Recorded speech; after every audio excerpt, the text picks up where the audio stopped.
Yeah, because I want to see if it's at a good level right now.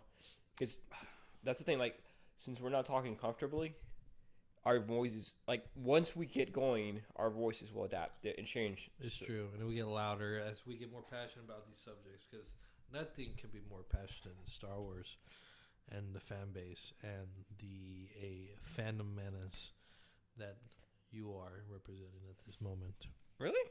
No, you're very mellow with Star Wars. I am. Like, I'm not like you. Like, I consider myself, what is it, a geek?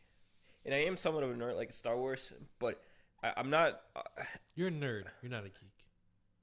Well, you are a geek at some things. I thought a geek. Yeah, you can nerd about something. It's like when you're a fan about something.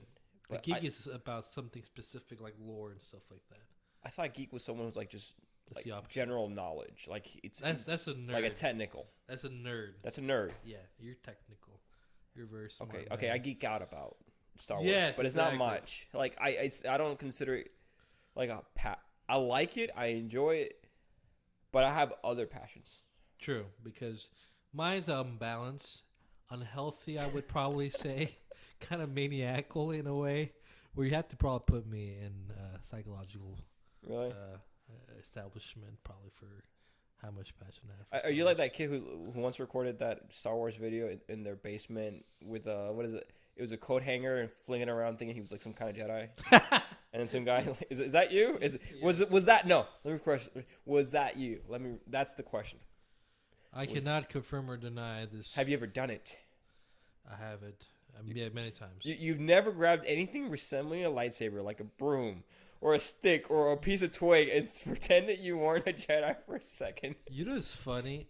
I'm gonna be I'm gonna be really serious about things. I don't have nothing. I have no Star Wars clothing brand. I have no toys. Yeah. Nothing. Mm-hmm. There's nothing that I have in my possession that would prove that I'm a Star Wars fan. So if I went into your house, I broke in at night. There's nothing. I would find no evidence whatsoever that you are a fan of Star Wars, other than maybe your browsing history on your phone or computer. Exactly. And maybe one of the reasons why is because my wife wouldn't allow it. But that's nothing. How old are you? What is it? Like, my mother won't allow me to watch Star Wars because she thinks I get obsessed with it. She thinks it's unhealthy for me, so I can't have anything. I had to sneak over to my Lewis's house, my friend's house, to watch Star Wars and talk about it with him. I feel like the government has. I feel like this is an illegal activity that we're doing, just recording this. I mean, your wife is asleep. Does she even know you're here? What you're doing? Did you sneak out the house, honey? I'm going for a pack of cigarettes. Nah. This is She's probably more upset that I came here and instead of buying a pack of cigarettes. To be quite like, where is this? Like, I'd rather you smelling them. Like, you're probably gonna go outside, buy a cigarette, light it, and just like put it near your clothes to smell a cigarette.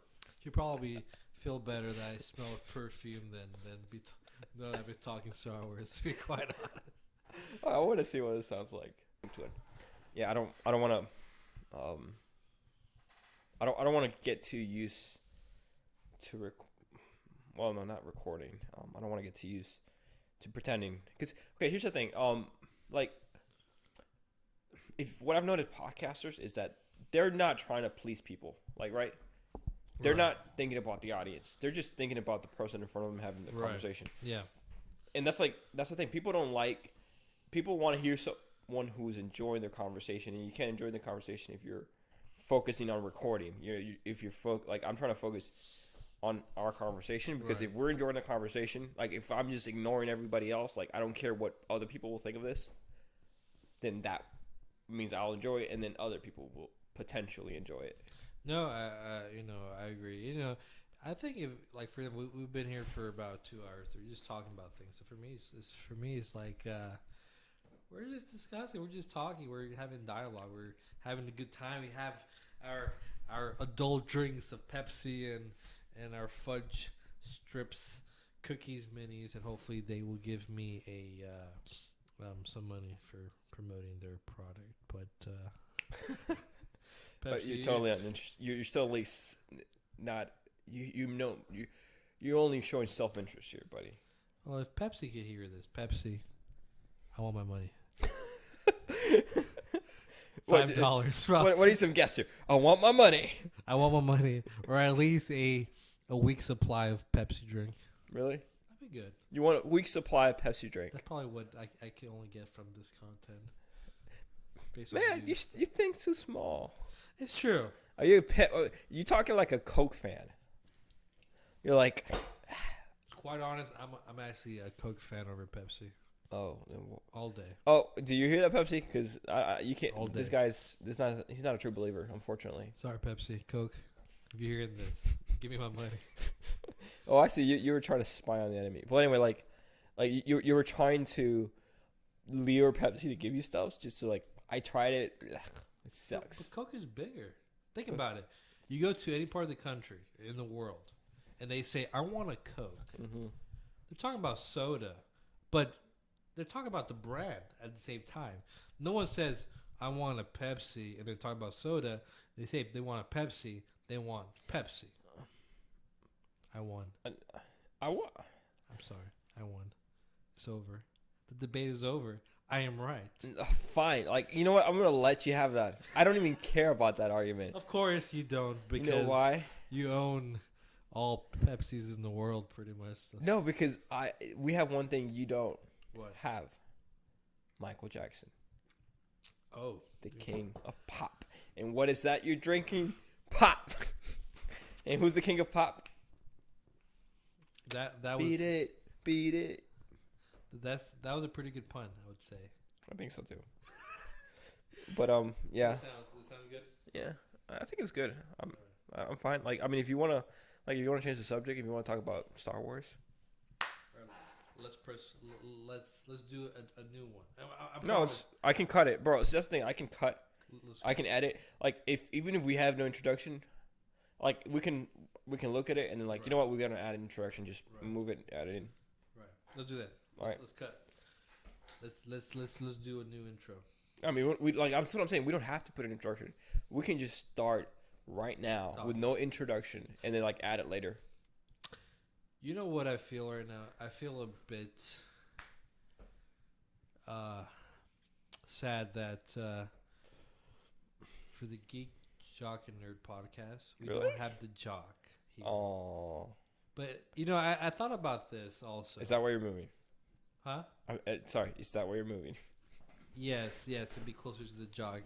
But I remember what a wise person once said. To align the mood in a funeral, he said, "No more than two they are." No, what was it? Only two they are. No more, no less. Who said that? Picard. Picard. How dare you? How dare you? What? I can't believe you went there, didn't you? Isn't that a Trek Wars reference? Yes. Trek Wars. I said Trek Wars and you fell for it. Oh, yeah. That's pretty How good. How dare you, sir? For me... accuse. Even though I'm a big pop culture fan, that doesn't offend me because for me there's no competition with Star Trek and Star Wars. But that's a different subject for a different time. But... obviously, we all know who's the master and who's the apprentice in this conversation. Yeah, we all know who went first. Trek. They existed far before Star Wars. They actually opened the doors for Star Wars, you could say. For pop culture, you mean? No, for Star Wars. Yeah, just like Star Wars became the... opened the door for blockbuster movies, for the summer movies, for film in general, for the existence of this... science fiction? Okay, no. Did you know that there's a movie that came out about the exact same year as Star Wars with almost the exact same identical plot? Really? Yeah. It's really cool. I will look it up right now because I don't remember it. But they have been sued by Star Wars. No, they sued Star Wars. And Lucasfilm. Yeah. Recently. Not recently, but back then because the plot was so similar, And the reason is because they were based on the same book that Luke was basing off. We're talking about New Hope, the trench run. What? Yeah. Yeah. It wasn't actually. I remember watching the behind the scenes for the New Hope, and they the sequences of the trench run was based on a World War I or II documentary, and the shots that were made were basically identical to the shots for when they defeated the Death Star. So that's quite interesting. That's No, it wasn't that. Battle Beyond the Stars. Nope. Chasing of Star Command. Nope. The Last Starfighter. The Black Hole. Blaster. No. Star Chaser, maybe? No. Space Hunter? No. God dang it. I can't. Well, but it's something we should talk about like some other time. I'll look it up and then I'll show it to you. Because it was the same plot with the father. No, not father.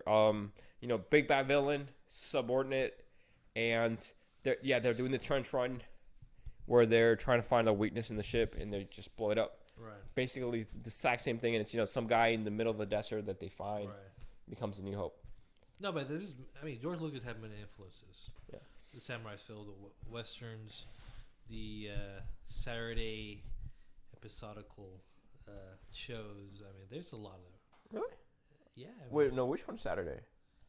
Like a Saturday morning cartoon? You mean? Yeah, Saturday morning. Yeah. Huh. Yeah. That's where the opening crawl comes from. And what he wanted to do was to feel like it was already happening. Mm-hmm. Like if you just saw a regular Saturday TV show that already existed, you just in the middle of it, and it already has a story, other episodes. That's why episode 4 starts with someone stole the Death Star plans. Like a story that's already happening. Yeah. You're just in the middle of it. So it's quite interesting what George Lucas, the influence that he had there. Yeah. Also, yeah, because it's part of the series. Something I learned? What? It's a bit shocking, I would say. Well, shocking. What is... that The Rise of Skywalker is the most critical negative film of all time. It's 52% Rotten Tomatoes. From audiences, not from critics. No, from critics. Rise of Skywalker? 52%.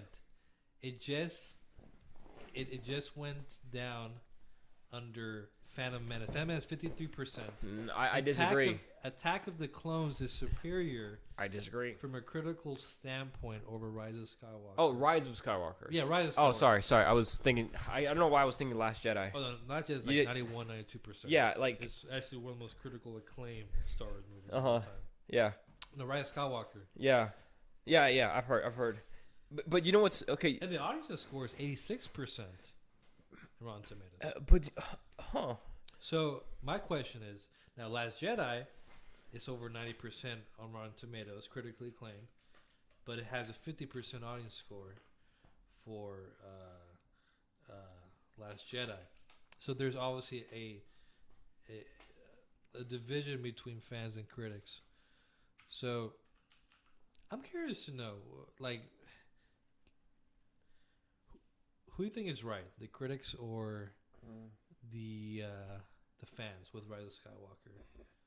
Are the critics right to say is a critically negative film, or you think the fans are right that it's a good film for the most part? A lot of fans don't like it, but it's been accepted by most fans. Yeah. Numbers show. I don't know. Like I like this article I read about that kind of expressed why I think that the fans are right. No, wrong. And it's a movie that it's an article that covered the discrepancies or the differences between in audience rating versus critic ratings for all the Star Wars movies. It showed how critics loved Last Jedi, audiences hated Rise of Skywalker. The Last Jedi, right? It was huge. That movie had, of all the Star Wars movies, had the biggest gap. Revenge of the Sith was backwards. Revenge of the Sith is actually pretty It's actually the most critical acclaimed movie in the prequels. Yeah. It is positive. Right. I think it's in the 70s percent. But in general, it was showing how each movie had like of all the movies, that was like the most. Yeah, Last Jedi and Rise of Skywalker, they're both. Yeah. And this movie was reverse. Right. It was the critics hated it, audiences loved it. And so they were looking at why they hated it and why they loved it, and I don't even think, because I'm trying to remember what it was on the other movies. They're all pretty, like the first three, the original trilogy. They're all pretty. They're all positive. The first three, so they're all the audience score is high as well. So they looked at the Phantom Menace, and they saw how it had actually negative. Yeah. Well, no, but somewhat, but also it had started with audiences hating it and then loved it, like relatively. You know, it's not like people actually liked it or compared it as great as Empire Strikes Back, New Hope, Rise of Return of the Jedi. It's not like that. Loved it, but they did like it and then critics liked it, and then it went down. So like it kind of intersected, and at one point, and they were looking at that, and I don't quite remember the details of their argument on why it happened. Now, do you know why? I know the reason why. What? Okay, what's the reason why? Do you know why the prequels have been more accepted now than ever? The prequels? Yeah. Like the prequels in general. Prequel sequels? Yeah, I'm talking about Phantom Menace, Attack of the Clones, Revenge of the Sith. Why they're more accepted now than ever before? Oh, okay. No, why? I have a theory, but I don't really know. Because the generation that grew up with those films have grown up. Mm-hmm. Now they have a voice. See, George Lucas once said that Star Wars is catered to kids. Yeah. Young adults, between, 11, 12, whatever. So when the prequels came out, the fans that the majority that hated the prequels were adults that were kids when the original trilogy came out. So they had the voice. Mm-hmm. Kids that saw prequels did not have the voice, obviously. So we have 10, 15 years went by. They're adults now. They're our age. Yeah. They have a voice, and they grew up with the film. They grew up with the prequels, so obviously they have a nostalgia for the prequels, and that's going to happen in the sequel trilogy. Mm-hmm. These movies are catered for the kids, for our generations, for our nephews, for our sons, and when they grow up, they'll have their voice and say, "I love the sequel trilogy. I love Rey. I love Finn. I love Kylo Ren." So it's a generational thing. So what you're saying is that. Basically, people from who watched the sequels, hated the Phantom Menace. So and all those three, right? And then the people, who were born around that period loved it, and then they hate this sequel, right? And then it'll just be a cycle that continues over. So then let me ask you this question: the people who originally watched the prequel sequels, the first trilogy, you're talking about the original trilogy, right? Right. The original. Would they have been partial to the third trilogy, to this last trilogy, or would they be also? Would they hate it even more? You know what I've noticed when I've talked to people about the films, and they're like, I don't feel the same way as watching the original trilogy. Like I don't feel the magic. I don't feel it doesn't hit me emotionally, and there's a reason why they don't feel that way. The reason why is because when they saw the original trilogy, they were kids. When you see something as a kid, there's a wonder, there's a magic to it. When you're an adult, the magic goes away, the wonder goes away for the most part. So it's of course it'll be partial because the original trilogy is nostalgia. It molds their childhood, and it affects them from a profound way emotionally that they'll always be partial to the original trilogy. So they'll never have that emotional connection. Same thing, people that grew up with the prequel, same with people that grew up with the sequel trilogy. It's a generational thing. It's a nostalgia thing. It's whatever impacts us as kids. this stuff for me as a kid. Like Jurassic Park was a movie I saw as a kid. Mm-hmm. I have a nostalgia incredible for that movie. So even if I see whatever movie that comes out for the Jurassic World, it will never compare to the first Jurassic Park. Granted, Jurassic Park, the first one is a classic and is the most critically acclaimed Jurassic Park movie of all time. But even if there's critically acclaimed Jurassic World movies, it'll never touch Jurassic Park, the first one, because of the wonders it gave me as a kid. Yeah. I get what you're saying. I agree. And it's actually kind of the point I was going to make. But I was going to say different. Like, those movies that you watched as a kid, they were things you enjoyed, right? Right. You watch TV for entertainment. Right? And the entertainment comes from the excitement that you get out of it and the emotional, like how it relates to you, right? Like right. you relate to the movie, you relate to the TV show as an individual on a personal level, because those movies are a representation of your childhood, of your life, and it fits with the times from when you were raising up, right? You were being raised. So I was reading this article and how it's showing how the reason the critics view it highly is because they look at it as art. They don't look at it as an entertainment. Right. It's not that they are not entertained by it. It's just that their entertainment is not in the correlation between it and themselves. Like, they're not trying to see themselves in the movie. Right. They're enjoyed by art in itself. Right. Right. It makes it like Last Jedi, for example. They look at, for example, the screenplay, the editing, the performances of the actors. Yeah. So they take the art of cinema, the craft of making a film. Yeah. And that's what they're Yeah. critiquing on, not the lore of Star Wars or the established rules of the Star Wars universe. They don't care about that. Yeah. And even if they are fans of Star Wars, they're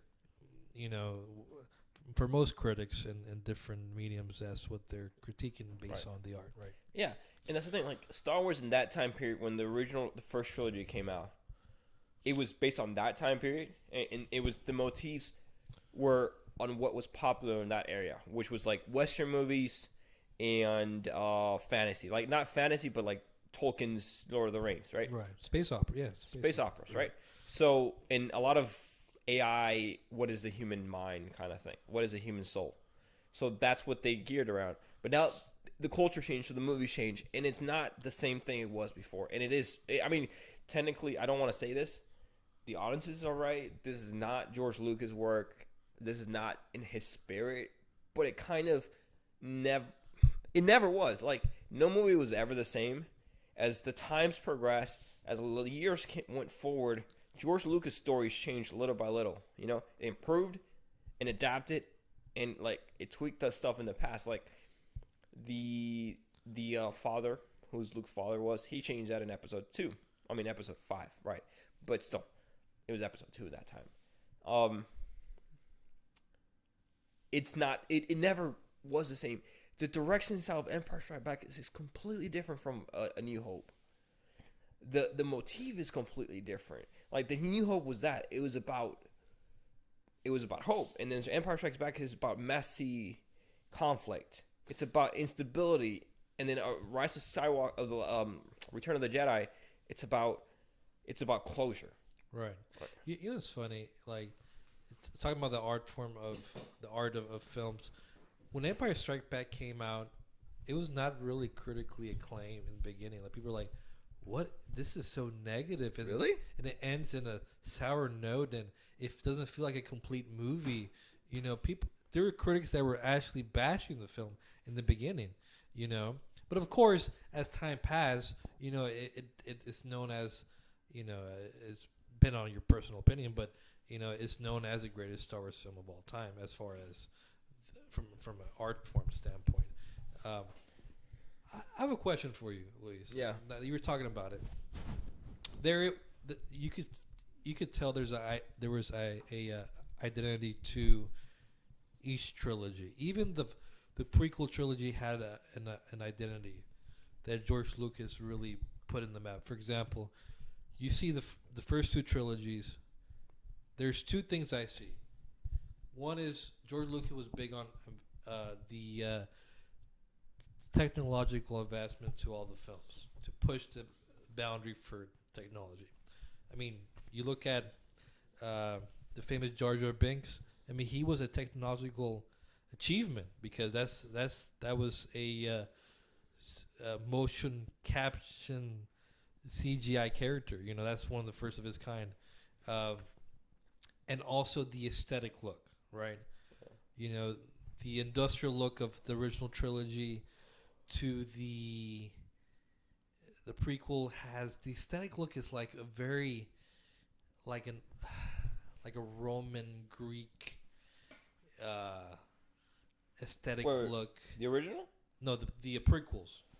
You know, Roman Greek? well, if you look at Naboo, for example, you know, I mean, it was shot in Italy, and I think you mean I get what you're saying. I think you mean Byzantine though. yes, so it has that look. So, what do you think is the identity of the sequel trilogy, and even more so because you like looking at themes? What do you people? Some people are confused of what the theme is to the sequel trilogy. I see the sequel trilogy more of they're not individual movies. Like since when George Lucas made it, he was just trying to complete the story. He wasn't. I don't think he was as inspired. You know. Well, not that he was as inspired when he made the original. Rather, he wasn't as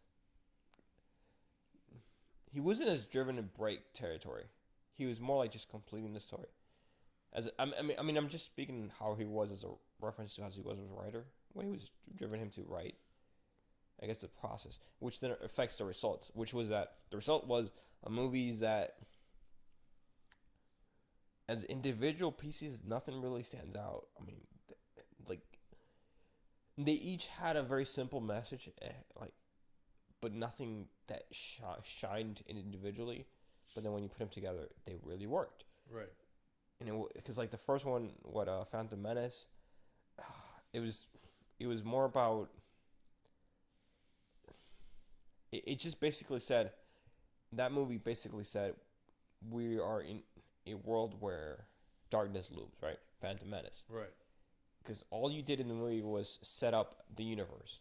That's all it mostly did, which allowed you to have the Clone Wars, which then allowed you to have Revenge of the Sith. So it was like the first two movies were really just to set you up so they can have Anakin fall. Right. Like that's to me the whole point of those two movies. They weren't really about any specific message or theme.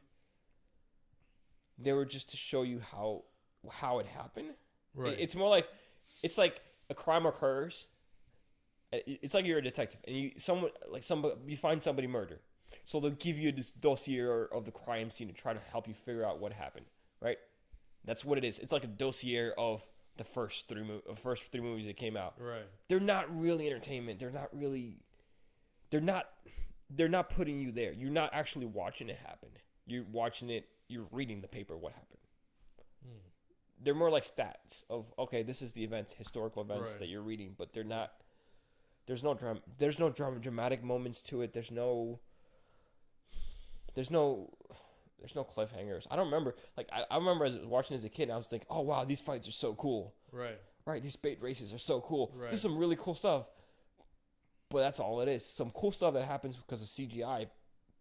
But if it weren't for the CGI, it wouldn't really be that interesting. Yeah, I mean, there might be some subtle themes for example, the prequel with the politics and the corruption of a religion, which is the Jedi Order, and to not be attached or not stick to your morals and to lose track of yourself and everything. And now with the sequel trilogy, because you talked about how there might have not been a message in a very clear way individually, but if you look at it in 3 films in a trilogy, there's a message. What do you think is the theme of the trilogy, of the sequel trilogy? Sequel trilogy? Specifically maybe the Rise of Skywalker, but because I have an opinion what the theme is for the sequel trilogy. Mm-hmm. For me, it's... What's yours? People make fun of The Last Jedi for killing the past, but I think it's learning from the mistakes of the older generation and embracing the great qualities of the older generation at the same time. And you see that with Rey and with Kylo. So do you think that's a subtle message Disney's like giving No, to the audience? well, I mean, What do you think? I don't know about Disney. I mean, I don't know what's the input really. I mean, because obviously, from a writing standpoint, it was J.J. Abrams and Ryan Johnson films, but I think that's truly the story of this trilogy. That's for me. That's the theme. Learning from the mistakes of others and learning the good things and applying that in your life. So let's look at like the movies individually, like Han Solo, right? Right. In The Force Awakens. Right. Do you think his death had any like it was a clue for the message of that movie? Because I remember that being like a very shocking moment to a lot of people. Like for me, I hated that part. Right. Like as far as like development of that situation, like obviously Harrison Ford wanted to die for a long time since the Empire Day, but people blame him for that. But I remember reading about him and J.J. Abrams, and he was talking. He's like, if I'm gonna come back, why? But like, what does it have to do with the character story? Like, I don't want to be here for money grab or just for a shallow fan service. Right. I want to know what is the purpose of me being here. So you think does that speak of the story's motif, his death? I think so. I mean, the way they connected it to Kylo, I mean, that's the reason why. I mean, I think that's one of the big reasons why Kylo came back to the light.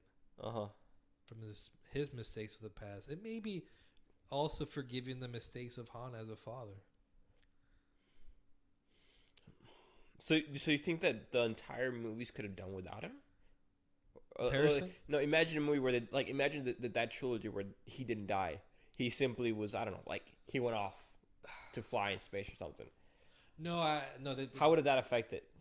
I think tremendously, because I mean, remember in Last Jedi, Snoke said, which we now know he's the puppet master, was Sidious. He said, "What you did made you unbalanced in the Force. You're affected by this. You thought you'd be stronger." And actually, I remember reading this in the visual dictionary of Rise of Skywalker. I mean, the lore is, I mean, for a Sith Lord,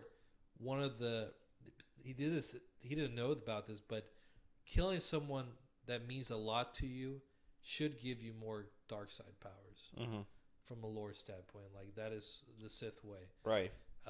But it didn't do that to him. It actually made him, because he was actually balanced in the Force. I mean, he fought the lights for so much, and it messed him up. So I mean, you can, like, if you read the comic book on how he turned to the dark side, it was pretty ridiculous. Oh, with the Rise of Kylo Ren. Yeah. It's not finished yet, but yeah, it's interesting. But I mean, like, just up to that point, you can kind of see he wasn't really a dark side user. He was just rebelling. It was like a teenager who's like, "Oh, you took away my favorite toy. I'm gonna go out and live on my own." But it's funny.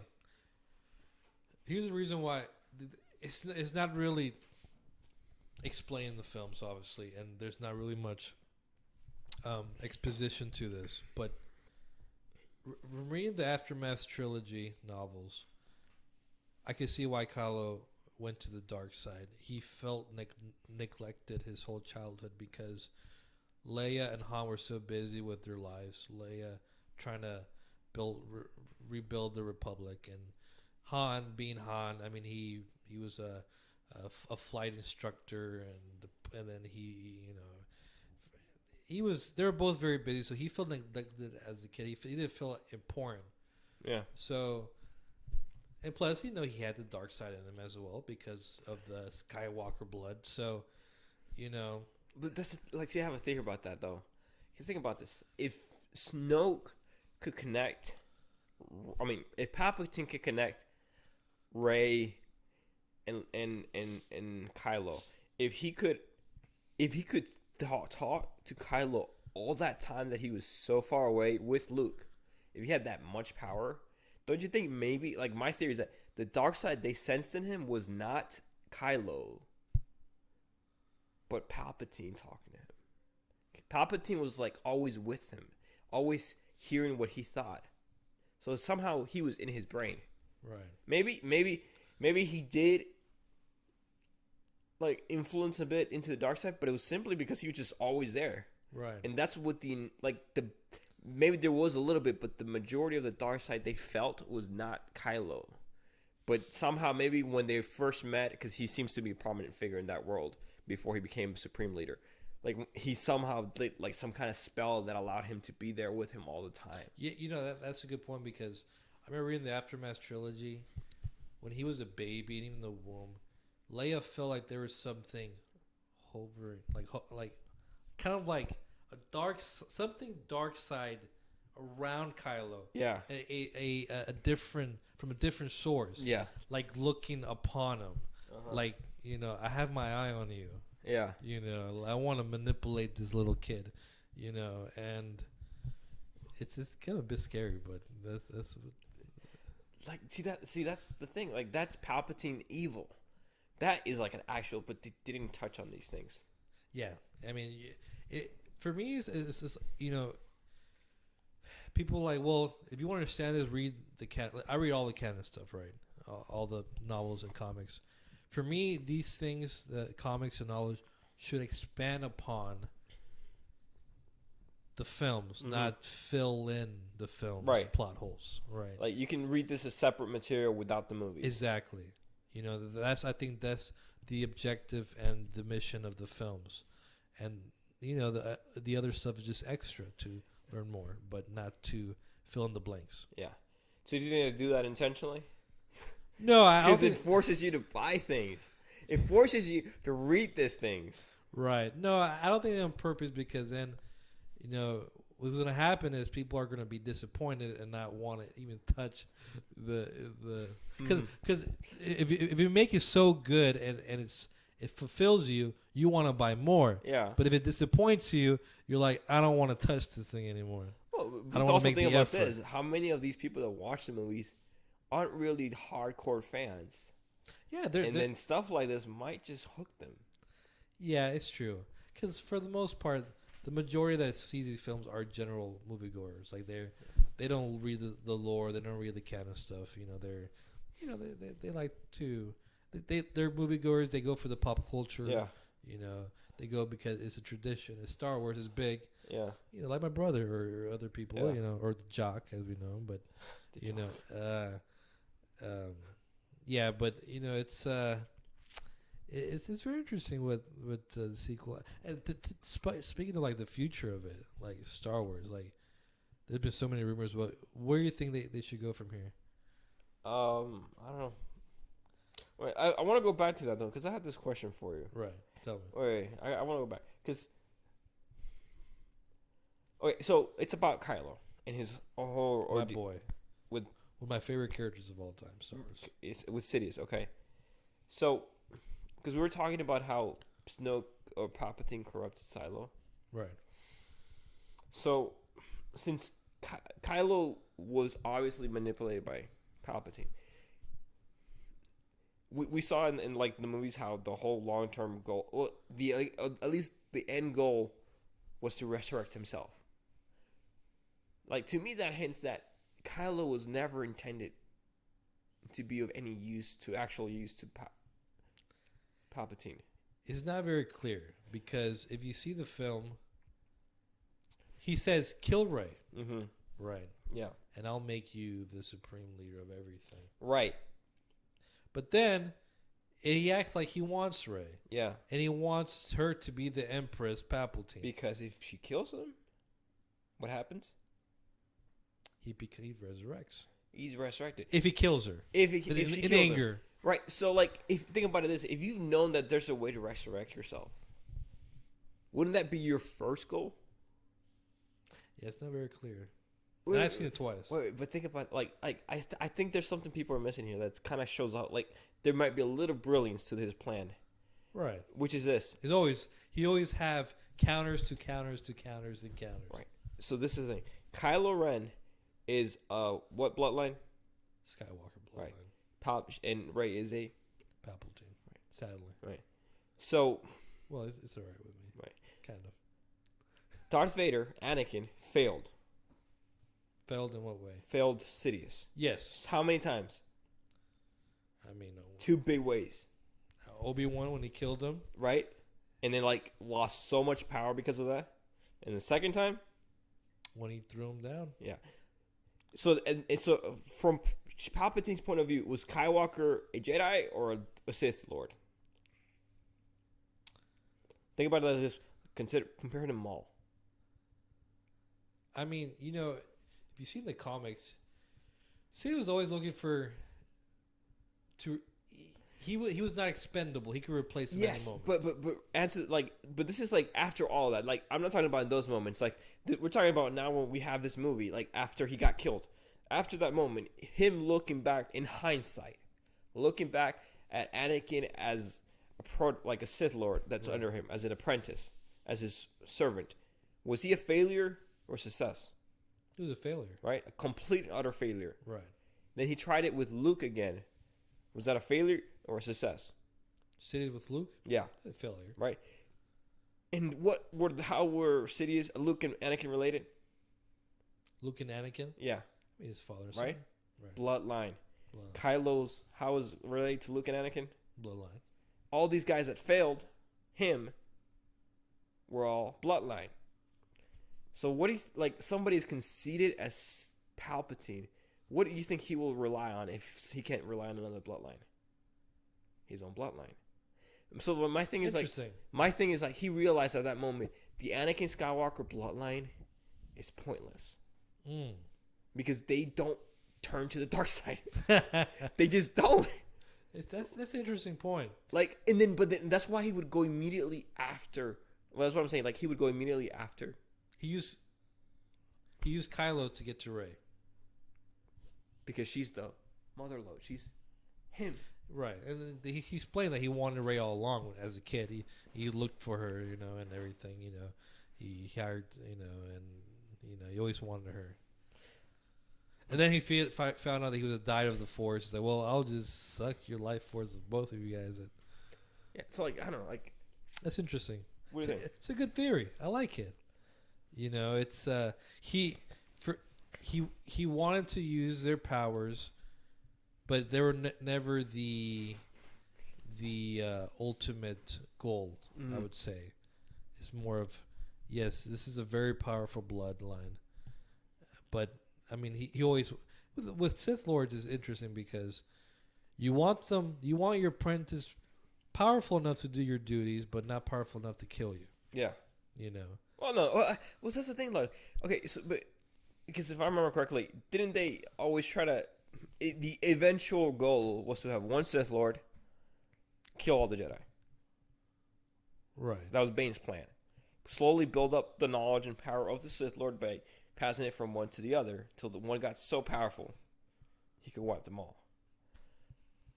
So if Sith thought he was the ultimate goal, his apprentices were just tools. Yeah, they're always tools. Maul was a tool. Dooku was a tool. Anakin was a tool. I mean, that's what it is. I mean, so he can gain immortality too. He could rule forever. So you think if he ever gained immortality, what would have been his long-term goal? To rule the galaxy and rule the beyond, even beyond that. That's why he was going to the Unknown Regions to expand his power. But he felt something. He felt the dark side in the Unknown Regions. He wanted to investigate more. So here's the goal. So do you think, once he ruled everything as a Sith Lord, they always want more. As a part Sith of the Lord, dark side. As a Sith Lord, though, the original goal was to take over. Do you think he would just be happy with him ruling a bunch of some noobs? Oh, no, they always want more. They want more power, more. Okay. I mean, that's your objective as Sith, right? Okay, yeah. More power. So more anyway, regions to conquer. More dark side. Yeah. I mean, it's all about unlimited power. Yeah. It's what do you think is their objective would be? I mean, honestly, I thought it was theory. I thought it was gonna be I think the ultimate insult to a Jedi would be at the end to have all of them become dark side users Or turn them. to Sith Lord, which would be because that's like originally there were a Sith planet with Sith planets Right. with Sith Lords everywhere, thousands, and then they stopped because it was just killing itself. It wasn't getting Right. rid of the enemy, right? So they tried to do it underhanded technique, and it worked ish. Yeah, I mean that's why he used Order 66 Sidious. Yeah. But like even like Jedis that he knew probably subconsciously or even knew that they had some dark side into them, he made them into Inquisitors. Yeah. And what did he do? He used them as tools to kill Right. the rest of the Jedis. Right.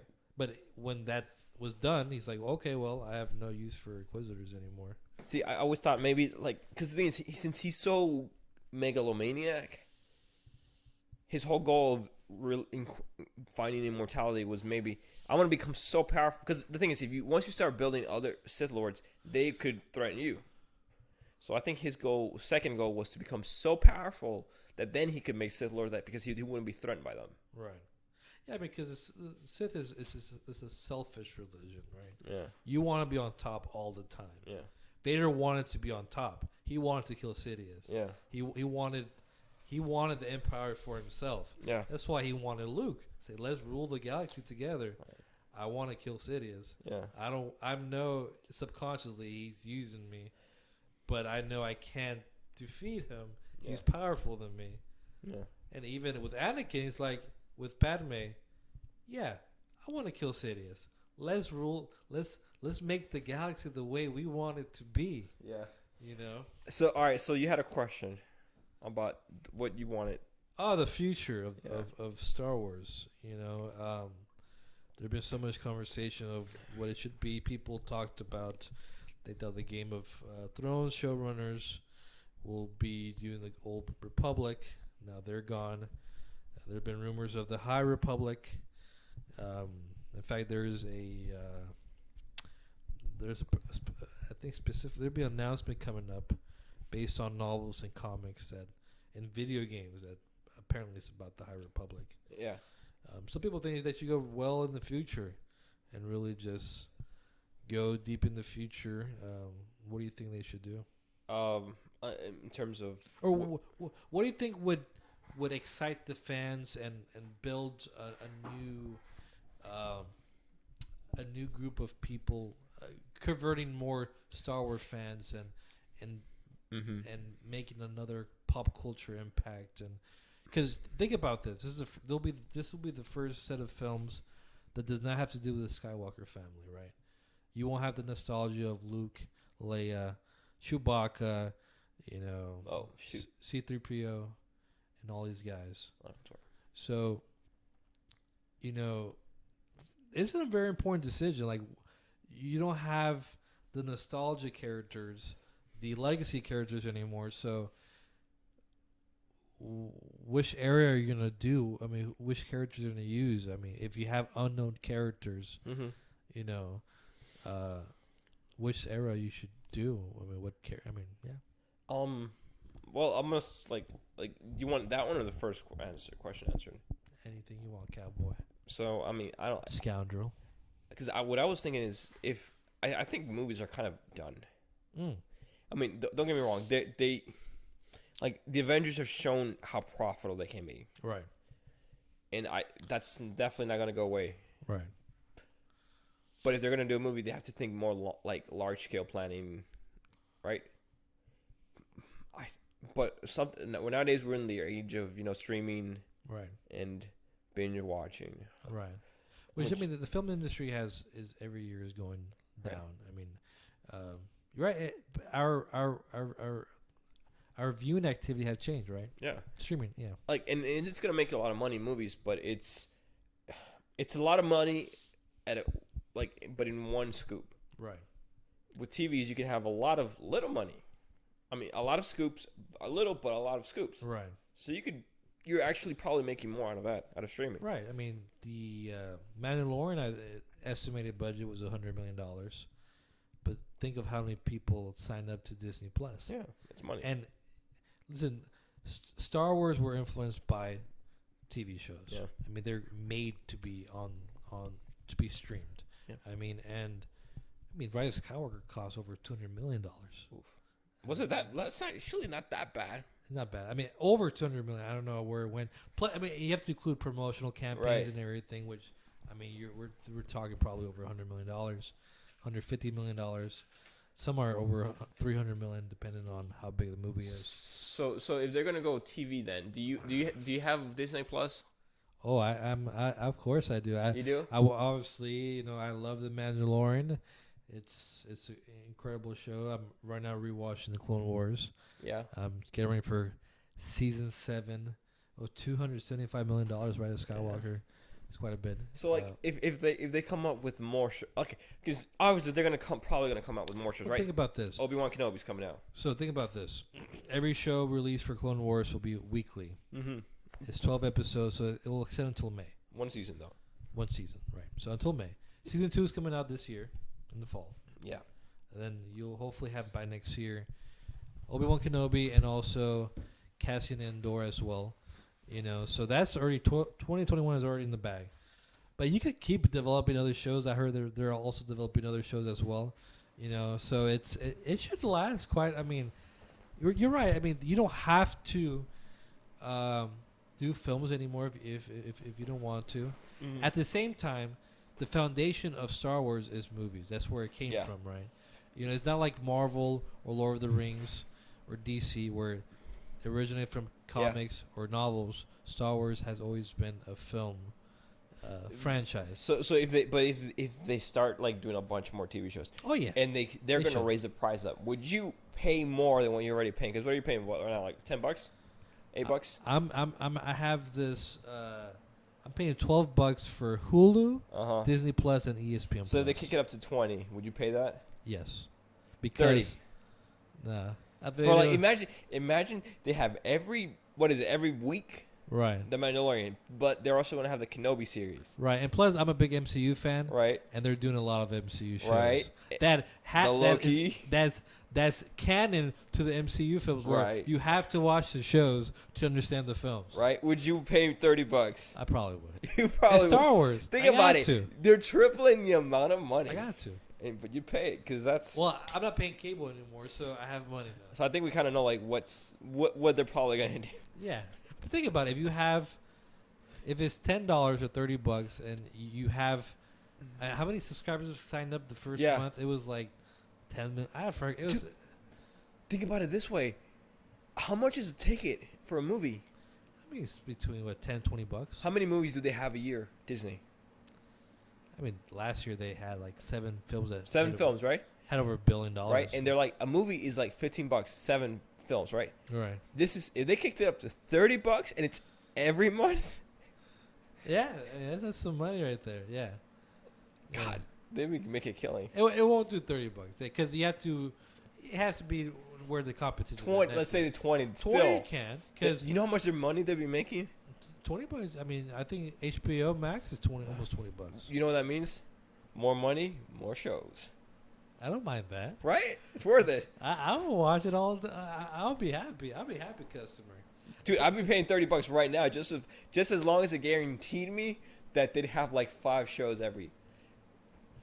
Well, right, what would you like to see? What would you like? What? Because we already know we got Kenobi, right? We got Kenobi. Oh yeah. We got Cassian Andor. Cause people like. Wait, Cassian Andor? Yeah, you know about that. No, what about that? Yeah, he has his own show with K2SO. No. Yeah. Oh, I love Cassian and K2. And people are like, Cassian Andor, I don't know. But here's the thing. Diego Luna is an incredible actor, but they say it's a spy thriller. Yeah. It's a spy film. So I'm thinking spy film. James Bond. He's not a James Bond guy, but it'll be it's a Rogue One film with a spy element to it. Hey, like Rogue One wasn't even I get why people are complaining, but Rogue One was not a Star Wars film. It didn't feel like a Star Wars film. But it was an amazing. It's like, for me, it's top 3 movies of Star Wars. I love it. I love Rogue One. It's one of my heart favorite because it's so awesome. Right. It's awesome. So if you have that feel, I mean, it'll be an incredible show. Yeah. So, I mean, for people are like, well, if we had Star Wars films every year, are we going to be oversaturated? For me, if we have 5 Star Wars films a year, I would dig that up because. Okay. But here's the thing. More the merrier. Here's the thing. So like Mandalorian, Cassian, Kenobi, they're not going to be like. into Jedi lore. They're not. They're kind of dodging the main story that's been with Star Wars, which is the Jedi, the Force, right? The Force. Like these things don't kind of evade that whole topic. Well, the Andor series and the Mandalorian series, yes. The Obi-Wan, no. I mean, that's Well, but Obi-Wan is not even gonna be function as a Jedi. He's gonna be when he was in Tatooine in the desert.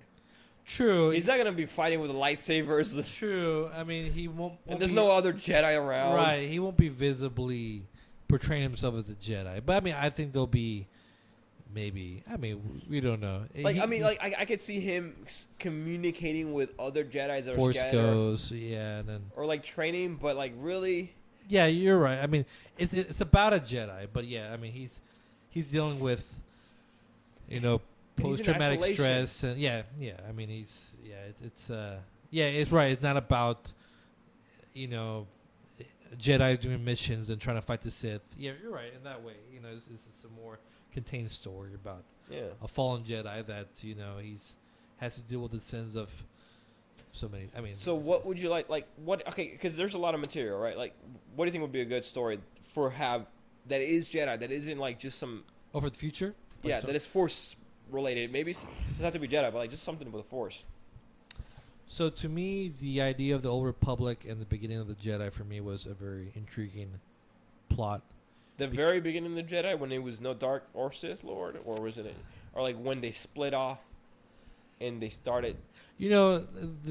Having something Game of Thrones, but Star Wars catered all ages. I think it's an intriguing story, but also there's so much rich lore from Legends. Having Sith Army, Darth Revan, Darth Bane. I mean, that would be so awesome. There's some content there that Star Wars don't really grab. It's not like the MCU where they adapt comics or use comics as a big source material. Star Wars can use this source material and really run with it. I would like to see the Knights of the Republic.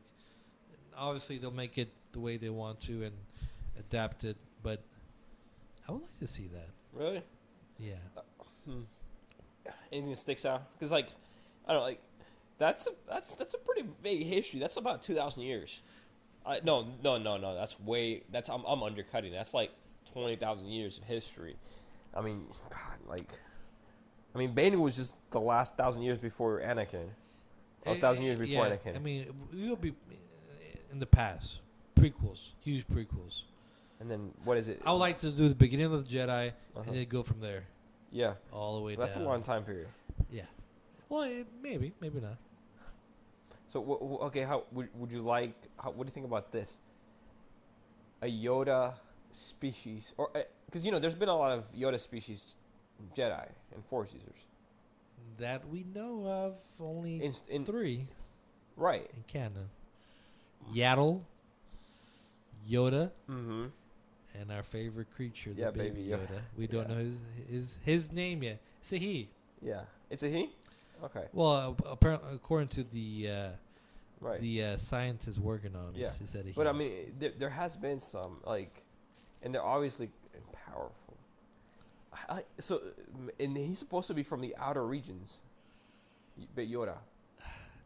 Yeah, I mean, it's funny because George Lucas created him specifically to make him mysterious. We don't know nothing about the species. Yeah. Where he comes from, who's his mama, dada. Right. We just know he's from out there. We don't. Yeah. Wouldn't that be cool? Like they made it not maybe about Yoda per se, but supposedly there's been other. Maybe Jedi. Show a species of species. The only species that are all Force sensitive. Right. That would be... Well, no, I don't think that's the only species. There's a couple other species that were Force sensitive. Right. True. Like the Sith were all Force sensitive, except for like anomalies here and there. Right. And then... Wait, no. There were into classes. Yeah. There were some classes that weren't Force sensitive, and some of them were all Force sensitive. Right. But that was because of the impurities in the bloodline after they started mixing with Sith with the Dark Jedi.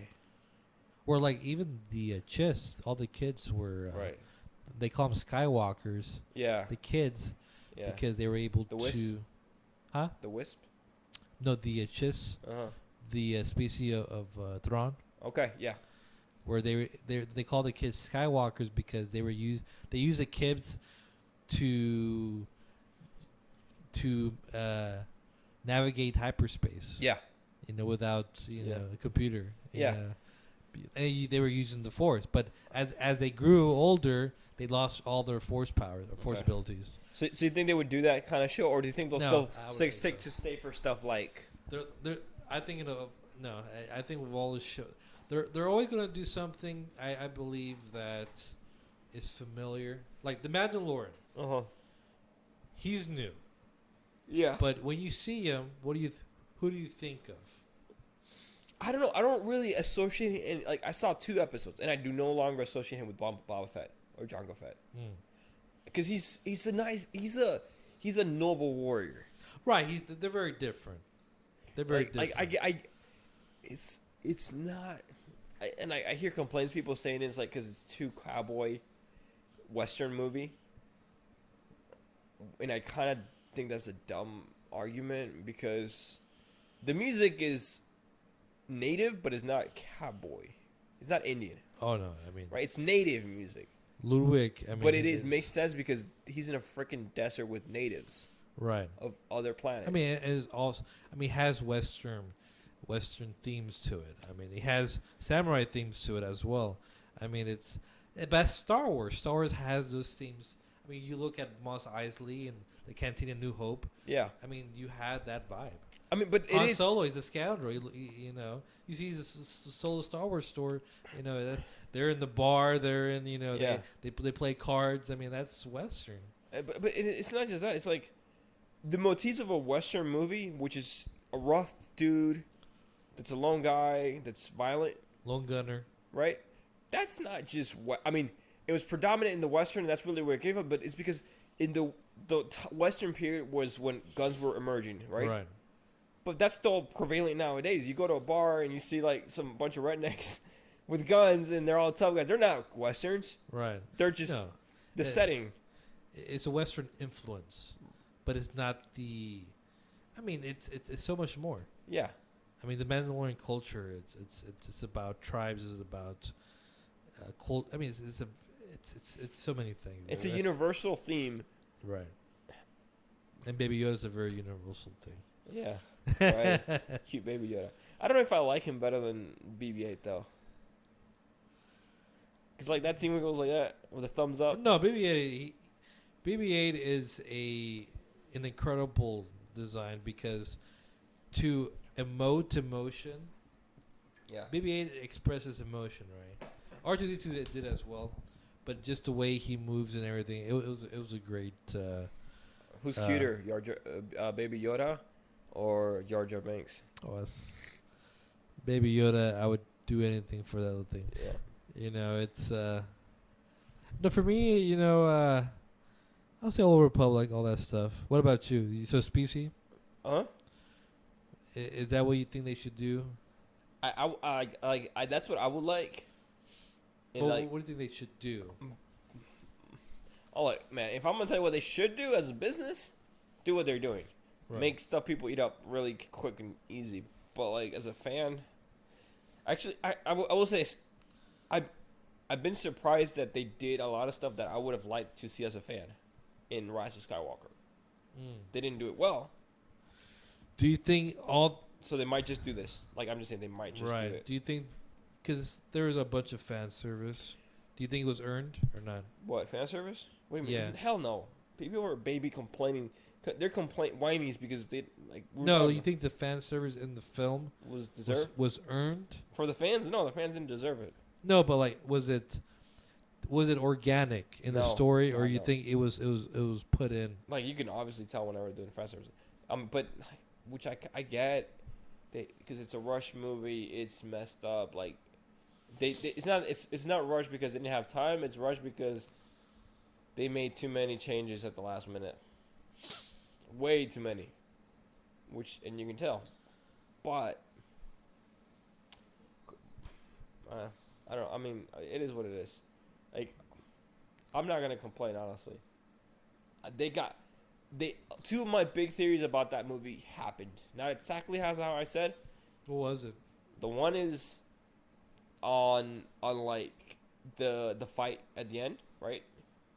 And how it was the fight between the three of them. I thought Anakin was gonna be there too. Right. It wasn't. But at His least voice was there. But at least they had that fight, right? And the second one, how Kylo was gonna get redeemed. Because I don't know if you remember, but I said how my point of view is for somebody like that to be redeemed, he has to be accepted for who he is, even if he's evil. But still showing a firmness that they don't accept the evil. They only accept him, but not the evil. Right. And they did, because Kylo literally, Rey stabbed him and then healed him. She was basically saying, I don't like that you're evil, but I still like you. Right. She was accepting him, even just saying that has to go, but I will accept you regardless. Even Leia is like, even though you might stay evil, I'm still gonna sacrifice my life for you. Yeah. So you can know that I care for you. She didn't sacrifice his life for him. Well, the way she connected to him Yeah. through the Force. I thought that was to stop him so that Rey could stab him. No, I didn't. My interpretation of it was, we'll see with the novelization that comes out, but that she went. She said in the film, the dialogue that, I think she did. She didn't reach for him one more time. Yeah. And that ability was going to kill her, but it was worth it because it's her son. She wanted to save him, and so do you think and he felt her presence, her approval, her love, her love, and he knew that she died for him. Yeah. And that moved his heart. Mm-hmm. And that moved him into changing. Yeah. Same thing with Rey. That was the added bonus to that. Yeah. You had two people that cared for you. And then obviously forgiving himself for what he did to Han. Yeah. Which obviously was not a Force vision. It was his memory. Yeah. That's what he said. So do you think they did a good job with Leia, with Carrie Fisher in that movie? Here's the thing. With the CGI and all that. I knew that they were going to use unused footage from Force Awakens. Yeah. So I was already aware of it. Yeah. So I knew that they were working around her scenes. Yeah. It felt weird. People say she should have died in Last Jedi. But I think her story in this film played an important piece, which is to redeem Kylo, right? And to also help Poe become a leader of the Resistance. Yeah. So I think there was moments there enough, and plus that scene with her and Luke. Yeah. Luke training her. Oh, I love that scene. It's so awesome. I loved it. And having her lightsaber and then having her in the end with Luke. For what they did, I know it was super hard. The family approved of it. They loved it. And in fact, the daughter of Leia, of Carrie Fisher, had some scenes with her. Yeah, it was her. As well. So that's touching for the family. So I think for what they did the best of their ability. It's not incredible scenes, but it's kind of. I was conscious of what they were doing, but. What you liked it? I liked her arc. Okay. Even though small, but I liked my favorite story or sequence of the film was when they were in the Death Star ruins and Rey and Kylo were fighting, and just that tension there, and then obviously Leia connecting, and Han back, and that killed me, that choked me up. Yeah, that's my favorite sequence of the whole film. But for me, you know what it is? Because the first time I saw it, it was for me, it was so convoluted, the film, and convoluted, yeah. It was Definitely messy, the plot, and it felt rushed. And I thought it was fan service, unearned. Even though there were so many emotional moments for me, and I thought there was a lot of strong moments, incredible moments, epic moments. It was barely positive, but I'm very forgiving to Star Wars movies in general. I love the prequels, even though I know from an art perspective they're not great films. Yeah. But I love them either way. They're like someone that's super imperfect, but I love them regardless. But the second time of viewing it, it was so it was like those imperfections weren't there. Really? On the Rise of Skywalker. Yeah, the second time I saw it, like if it wasn't there, and it slowed down the pacing, and the moments that were fan service. Yeah. It hit me, even though I know they were toying with my emotions, and I loved it. I loved the movie, even though it is so imperfect. And if it wasn't Star Wars, I would say it's a bad film, but because it's Star Wars, I don't know. It just it worked with me emotionally. See, that's funny. Like I kind of went through that journey, but reverse. I watched it the first time, and I was thinking that what you were thinking on the second, but not like thinking back. Like it's lost a lot of its appeal. Right, and that's why I went the second time, because the first time I watched it, looking back, when I let it marinate on me, I was like I have an uneasy feeling, these conflicted feelings, these dark side feelings that I need to go watch it again. All right, Mr. Obsessed Star Wars Jedi. We're gonna have to put you into what you call it, intervention. Give you an intervention. Yes, I know, but cleanse. We're gonna have to cleanse I loved it, even though I know it's imperfect, and people that Now I would say The Force Awakens, Last Jedi are better films. Yeah.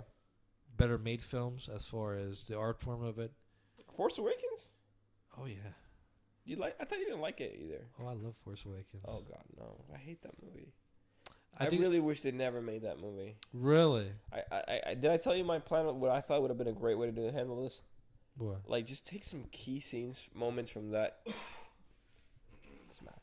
from that movie. Take some key moments from that movie, integrate it into the Last Jedi, make the Last Jedi like the first movie, but like obviously splitting a little bit, but don't.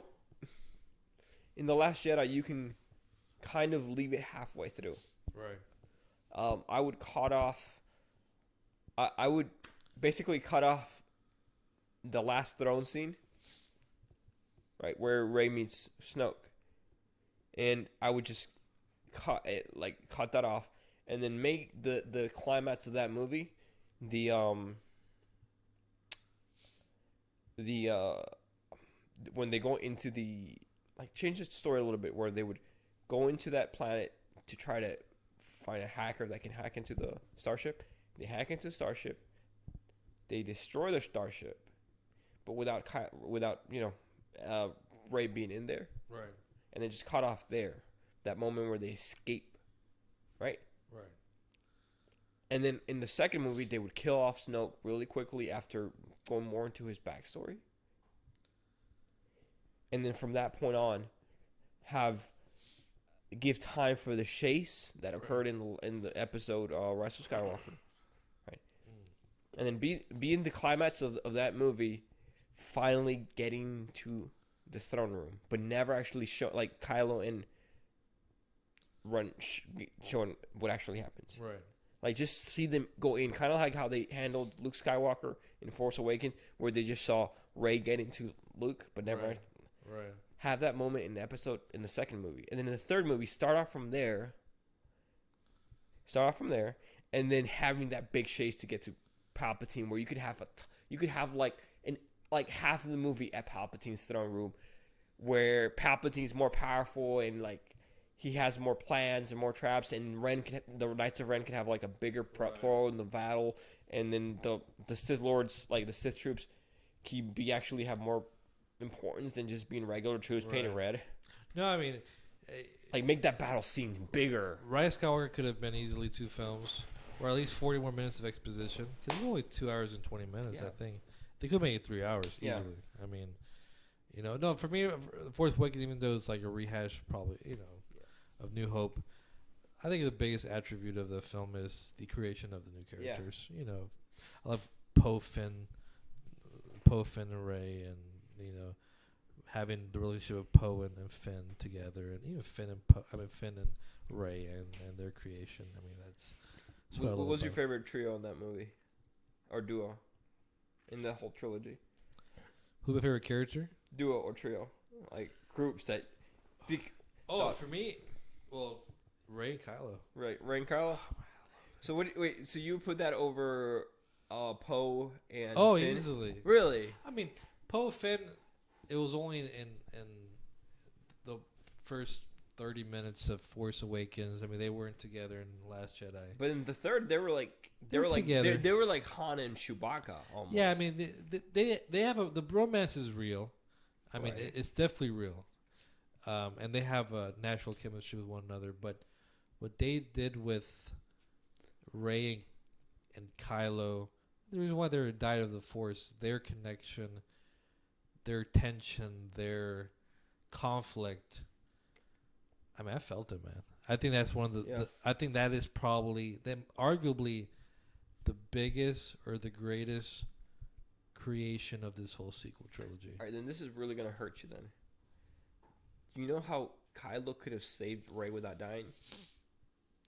You know what the key moment was? When? If Snoke never took if Palpatine had never sucked the life force out of Kylo and Rey, she wouldn't have been in such critical condition, and Kylo would have had more life force to give to her and still survive. They were at half life force at best. Right. Do you think they should not have killed off Kylo or Ben? Or you think he should have stayed alive for the? I honestly, I don't think there was a win scenario. I don't think if they had let him live, that would have been a bad choice.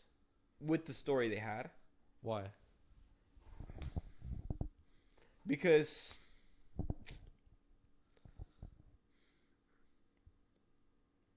you created a lot of tension in that up until that moment. And any good story has sacrifice. And then like you don't have any kind of sacrifice. And especially when the guy who, especially when Kylo had been so evil and like really messed things up. No kind of sacrifice from him, at least something. Like, that would have. He needs to have consequences for his actions. Yeah, there wouldn't have been any. They wouldn't. Yeah, it would have removed the weight of the situation. Right. And if they, but now killing him, they did it too abruptly. They didn't, because I agree with you. I do love the whole relationship between Kylo and Rey. But to me, it didn't flow naturally in the sense that no, it's not that it didn't flow naturally. It didn't build up to it very well. They rushed it. Right. I like the moment at the end, but they still felt rushed. So it was like. Did you want more Reylo? Yeah, I wanted to see more between them too, and they just killed them off right more then. More kissing. No. Have children. I wanted strong them to force children. Because like, I know that they've been connected for a while. They were dyad. Right. So. But up until a moment ago, they never talked whenever they had a connection. They barely talked. Right. They mostly just fought with each other. Right. Like some petty, stupid things. Like it was very short connection. Right. So obviously they didn't have much time of. True. It was right. Especially the kiss of death that Rey gave Kylo and he died. Yeah. Yeah. I would love this. Yeah. I think that was the biggest, strongest part of that film. Was just their dynamic. Would you write fan fiction about Kylo and Rey? Of them ruling the galaxy. Really? Yeah. What would you write about it? What would you put in there? And Rey being dark side and Kylo dark side. Like in that perfectly balanced. They're both using the dark side and light. Like in the artwork. Yes, that's right. Yeah. Or more Ben in his sweater. Real in a sweater, like just in a cottage, like what's his name? Like Thanos in a cottage, just living that farm life with Rey. We ruled the galaxy. Now we're retired. Exactly. Just take it easy. Have a little, a little farm. Maybe a little garden. Rey Solo. Kylo being, upset with the garden, the flowers growing, and he'll grab the flowers and throw them on. You know what? That would have been not like I just realized frustration. Instead of Rey Skywalker, it should have been Rey Solo. That because it was Ben Solo. That's good, and it makes more sense because she had such a connection with Han. Kylo said in Last Jedi, Rey, you look at Han as your father, which you will be disappointed with. And not just that, like Kylo, like she freaking loved him. Technically, they were married. Let's just put it this way: It's as if they were married. What happens when you get married to someone? Whose name do you take if you're the woman? Is that yeah? I mean, he had feelings for her. And she did too. So I mean, it's obvious with the last kiss. Right. You know, they had feelings for each other. Well, and who gave life to him? Like she wouldn't be there if it weren't for Ben. Right. It should be Solo. Yeah, I can see Solo. Right. I mean, he wanted Han wanted to give. I mean, he loved. And he was one with the Force. He could have been that Force ghost. Like he could have just like, I'm gonna show up instead of right. Luke, get out the way. You taking enough from me. Right. Hey, Skywalker, Luke and Rey didn't have much of a relationship. Yeah. Like 5 minutes and they But you argued. know why? You know why? Why? Because the title of the movie is not Rise of Solo, it's Rise of Skywalker. Screw that. So they gotta have the Screw Skywalker. that. Which I knew when they asked, what's your name? I'm like, yeah. It's coming. Skywalker. Which for me is fine. It's the legacy of it. I mean, it's more for Leia, which is Leia. It's not Leia Solo. It's Leia Organa. Leia Skywalker. Well, either way. Leia Organa. It's for Leia. Leia Organa. She was never a Skywalker. Yeah. It's for the bloodline. It's for what it represents for Leia. And that's the thing. Even as a bloodline, the only good one was Luke and Leia. Like Anakin was trash most of his life. And Luke, what he did for 10 years, he was a Jedi. No, for 15 years, he was a Jedi. Who? Luke. And then he went into isolation. Because around 15 is when Ben left him. Right. And Ben was born about the same time. Luke took Kylo as his student when he was 10 years old. 10 years old. Right, but he was a Jedi before that, right? And then and Ben was born like a year after the Rise of the Jedi. So and he left him when he was 17? No, he was 23. No, he was younger than that, bro. When he left the temple? When he stopped being a Jedi? Because Padawan? the events of Rise of Skywalker, he was 30.